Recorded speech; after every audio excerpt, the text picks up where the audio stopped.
దేశంలోని వర్క్ బోర్డుకి పశ్చిమ బెంగాల్లోనే అత్యధికంగా భూమి ఉందని సోలంకి పేర్కొన్నారు. వర్క్ బోర్డు వివాదం ఇప్పటికీ కొనసాగుతూనే ఉంది. దీనివల్ల లక్షల ఎకరాల భూములు అన్యాక్రాంతమవుతున్నాయి. వర్క్ వివాదం ఇస్లామిక్ దేశాలైన టర్కీలోనూ, లిబియాలోనూ, ఈజిప్టు, సుడాన్లోనూ లేదు.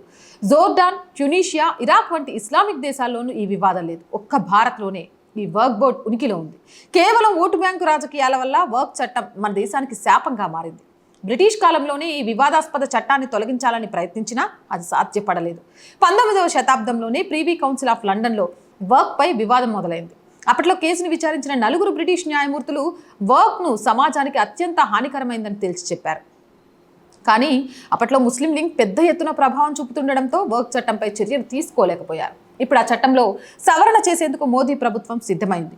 ప్రస్తుతం వర్క్ బిల్ వల్ల ఇంతగా ప్రజలు ఇబ్బంది పడడానికి ఆ చట్టానికి ఉన్న అపరిమిత అధికారాలే కారణం. వీటి ఆధారంగానే వర్క్ బోర్డు ఎక్కడికక్కడ భూములను లాగేసుకుంటుంది. అందుకే మోదీ ప్రభుత్వం వాటిలో మార్పులు చేస్తూ నిర్ణయం తీసుకుంది.